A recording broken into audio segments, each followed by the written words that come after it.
ابتدا ہے رب جلیل کے بابرکت نام سے جو دلوں کے بھید خوب جانتا ہے۔ دیکھتی آنکھوں سنتے کانوں صابری میاں کا سلام پہنچے۔ ناظرین محترم، حضرت آدم علیہ السلام کو حضرت حوا علیہ السلام سے ہم بستری کرنا کس نے اور کیسے سکھایا تھا؟ حضرت سیدنا امام غزالی رحمۃ اللہ علیہ فرماتے ہیں، ہم بستری کرنا جنت کی لذتوں میں سے ایک لذت ہے۔ حضرت سیدنا جنید بغدادی رحمۃ اللہ علیہ فرماتے ہیں، انسان کو جماع کی ایسی ضرورت ہے جیسے غذا کی۔ ناظرین محترم، جیسا کہ ہم سب جانتے ہیں کہ کھانا پینا انسان کی سب سے پہلی اور سب سے بڑی ضرورت ہے۔ اگر ہم کھانا پینا چھوڑ دیں گے تو ہمارا جسم اور صحت زیادہ عرصہ تک برقرار نہیں رہ سکے گی۔ بالکل اسی طرح سے کھانے پینے کے بعد میاں بیوی کی شرعی ملاقات یعنی ہم بستری نہایت ضروری عمل ہے۔ اس شرعی ملاقات کو ہم بستری، جماع یا میاں بیوی کا تنہائی میں محبت برا کام سر انجام دینا، جو بھی نام دینا چاہیں درست ہوگا۔ جب آپ صحبت قائم کرتے ہیں تو آپ کو سکون اور خوشی محسوس ہوتی ہے، آپ بھی اپنے آپ سے پیار کرنے لگ جاتے ہیں۔ میاں بیوی کی جماعت کے دوران ایسے ہارمونز خارج ہوتے ہیں جو میاں بیوی کی خوشی کا باعث بنتے ہیں۔ جب میاں بیوی خوش ہوتے ہیں تو اعتماد میں اضافہ ہوتا ہے اور محبت میں اضافہ ہوتا ہے۔ اللہ رب العزت نے حضرت آدم علیہ السلام کے بعد حضرت حوا علیہ السلام کو پیدا فرمایا اور یوں نسل انسان کی تخلیق ہوئی، جس کی ابتدا اللہ جل شانہ نے حضرت آدم علیہ السلام کو مٹی سے پیدا فرمانے سے کی۔ حضرت آدم علیہ السلام کو اللہ رب العالمین نے جنت کے اندر تخلیق فرمایا اور حضرت آدم علیہ السلام جنت کے اندر اکیلے بشر تھے، یعنی ان کی جنس سے کوئی بھی بشر موجود نہ تھا جس کے ذریعے سے حضرت آدم علیہ السلام انسیت حاصل کرتے۔ چنانچہ آپ اپنے دل کے اندر سوچا کرتے، کاش میرا بھی ہم جنس بشر ہوتا تاکہ میں بھی اس سے انسیت حاصل کرتا۔ اللہ رب العزت خوب جانتے تھے جو کہ حضرت آدم علیہ السلام کے دل کے اندر چل رہا تھا۔ جب حضرت آدم علیہ السلام سو رہے تھے تو ان کے جسم سے حضرت حوا علیہ السلام کو بائیں پسلی سے پیدا فرمایا تاکہ آپ حضرت حوا علیہ السلام سے انسیت حاصل کر سکیں۔ جب حضرت آدم علیہ السلام نیند سے بیدار ہوئے تو آپ نے حضرت حوا علیہ السلام کو اپنے سامنے دیکھا تو آپ سے سوال کیا، تم کون ہو؟ حضرت حوا علیہ السلام نے جواب دیا کہ میں عورت ہوں۔ پھر حضرت آدم علیہ السلام نے پوچھا، اللہ تبارک و تعالی نے تجھے کیوں پیدا فرمایا ہے؟ حضرت حوا علیہ السلام نے جواب دیا کہ اللہ رب العالمین نے مجھے آپ کی تسکین کے لیے پیدا فرمایا ہے تاکہ آپ میرے قرب سے سکون حاصل کر سکیں۔ یہی وجہ ہے حدیث پاک میں حضور اقدس صلی اللہ علیہ وآلہ وسلم نے کنوارے لڑکے اور کنواری لڑکی کو مسکین قرار دیا، کیونکہ دونوں کا کوئی مونس نہیں ہوتا۔ لہٰذا جوان اولاد کی جلدی شادی کر دینی چاہیے تاکہ وہ میاں بیوی ایک دوسرے کے قرب سے سکون پا سکیں۔ بعض روایات کے اندر آیا ہے کہ حضرت آدم علیہ السلام اور حضرت حوا علیہ السلام جنت کے اندر خوشی خوشی رہتے تھے اور وہاں پر عیش زندگی گزار رہے تھے، لیکن یہ بات یاد رکھیں کہ اللہ رب العالمین نے جنت میں حضرت حوا علیہ السلام کی تخلیق سے پہلے ہی حضرت آدم علیہ السلام کو ایک درخت کے قریب جانے اور پھل کھانے سے منع فرمایا تھا، جبکہ بعض روایات کے اندر اس واقعے کو اس طرح سے ذکر کیا گیا ہے کہ حضرت آدم علیہ السلام جب جنت کے اندر رہتے تھے تو ان کا کوئی غم خوار نہیں تھا، کیونکہ آپ اکیلے انسان تھے۔ چنانچہ آپ کے دل کے اندر یہ چاہت تھی کہ کاش میری جنس سے کوئی اور بھی ہوتا کہ جس سے میں تسکین حاصل کر سکتا۔ اللہ تبارک و تعالی نے حضرت آدم علیہ السلام پر نیند کا غلبہ فرمایا۔ یہ بات یاد رکھیں کہ یہ پہلی نیند تھی جو کہ بنی آدم پر طاری ہوئی۔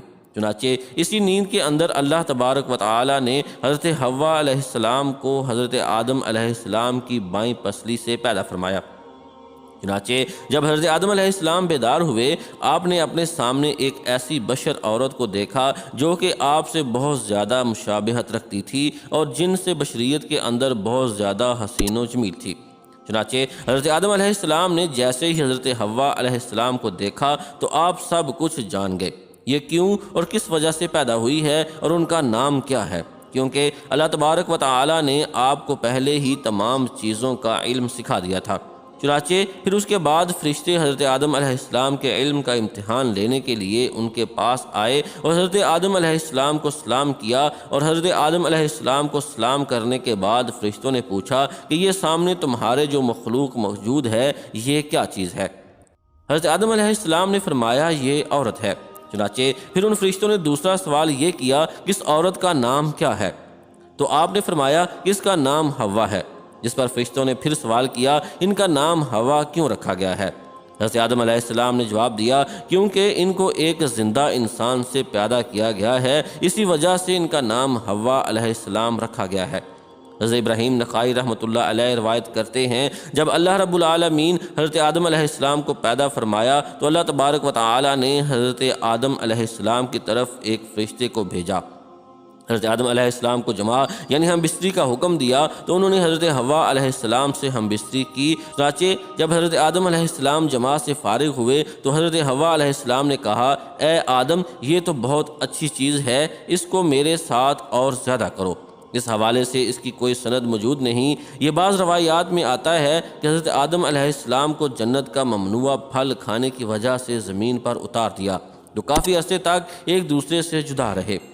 چنانچہ حضرت آدم علیہ السلام اللہ رب العالمین کی محبت اور اپنی خطا پر بہت زیادہ گریہ وزاری فرمایا کرتے تھے۔ چنانچہ آپ علیہ السلام کے رونے کی شدت کی وجہ سے ایک دن حضرت جبرائیل علیہ السلام نے اللہ تبارک و تعالی کی بارگاہ کے اندر حضرت آدم علیہ السلام کی سفارش کی، جس پر اللہ تبارک و تعالی نے حضرت آدم علیہ السلام کے دل کے اندر توبہ کرنے کا طریقہ پیدا فرمایا۔ میرے پیارے حبیب نبی کریم صلی اللہ علیہ وآلہ وسلم کے وسیلے سے میری بارگاہ کے اندر توبہ کرو تو میں تمہاری توبہ قبول کر لوں گا۔ چنانچہ پھر اسی طرح سے حضرت آدم علیہ السلام نے اللہ تبارک و تعالی کی بارگاہ کے اندر توبہ کی تو اللہ رب العالمین نے ان کی توبہ قبول کرتے ہوئے حضرت جبرائیل علیہ السلام کو خوشخبری سناتے ہوئے فرمایا جاؤ آدم سے کہو تمہاری توبہ قبول ہوئی۔ پھر حضرت جبریل علیہ السلام حضرت آدم علیہ السلام کے پاس آئے اور ان کی توبہ کی مقبولیت کی خوشخبری ان کو سنائی، اور پھر حضرت آدم علیہ السلام کو لے کر آپ مکہ مکرمہ تشریف لائے اور وہاں کعبۃ اللہ شریف کی حضرت آدم علیہ السلام نے بنیاد رکھی۔ وہ حجر اسود پتھر کو بھی نصب کیا جو کہ آپ کے ساتھ جنت سے آیا تھا۔ اس کے بعد حضرت آدم علیہ السلام نے حضرت حوا علیہ السلام سے میدان عرفات کے اندر دونوں کی ملاقات کروائی۔ چنانچہ راستے کی دوری اور وقت اور دنیا کے تغیرات کی وجہ سے دونوں کے اندر کافی تبدیلیاں آ چکی تھیں، اس وجہ سے دونوں ایک دوسرے کو پہچان نہ سکے، جس پر حضرت جبرائیل علیہ السلام نے آپ دونوں کا تعارف کرایا۔ ناظرین محترم، حضرت آدم علیہ السلام اور حضرت حوا علیہ السلام اکٹھے رہنے لگے، لیکن حضرت آدم علیہ السلام کو جنت کے اندر حضرت حوا علیہ السلام سے قربت کرنے سے منع کر دیا گیا تھا، اور نہ ہی کسی قسم کی طوالت و تناسل کا سلسلہ شروع ہوا تھا۔ اسی لیے حضرت آدم علیہ السلام اور حضرت حوا علیہ السلام علیحدہ علیحدہ سویا کرتے تھے۔ چنانچہ ایک مرتبہ اللہ رب العزت نے حضرت جبرائیل علیہ السلام کو حکم فرمایا کہ جاؤ اور حضرت آدم علیہ السلام کو حکم دو کہ وہ حضرت حوا علیہ السلام سے جمع کریں اور ان کو آداب مباشرت بھی سکھاؤ۔ چنانچہ حضرت جبرائیل علیہ السلام حضرت آدم علیہ السلام کے پاس تشریف لائے اور ان کو اپنی بیوی حضرت حوا علیہ السلام کے قریب ہونے کا حکم دیا، اور ان کو آداب مباشرت بھی سکھائے، اور انہیں اس بات کا حکم دیا کہ یہاں سے اٹھ کر حضرت حوا علیہ السلام کے پاس جا کر لیٹ جائیے۔ چنانچہ حضرت آدم علیہ السلام نے ایسا ہی کیا، جس کے بعد حضرت آدم علیہ السلام جب واپس آئے تو جبریل علیہ السلام نے پوچھا کہ آپ نے اپنی بیوی کو کیسا پایا؟ تو حضرت آدم علیہ السلام نے ارشاد فرمایا بہت اچھا پایا۔ ناظرین محترم، اس حدیث شریف کے بارے میں علماء کرام نے یہ ارشاد فرمایا ہے یہ حدیث منکر ہے، کیونکہ اس حدیث کے اندر دو راوی ایسے ہیں کہ جن کو امام بخاری نے منکر قرار دیا ہے۔ پھر اس کے بعد حضرت حوا علیہ السلام نے نسل انسانی کی ابتدا ہوئی، اور بعض روایات کے اندر ذکر ہے کہ آپ کو 20 حمل ٹھہرے اور آپ کے ہاں 20 لڑکے اور 20 لڑکیاں پیدا ہوئیں، اور اس طرح سے نسل انسانی پھلتی پھولتی ہوئی آج ہم تک جا پہنچی۔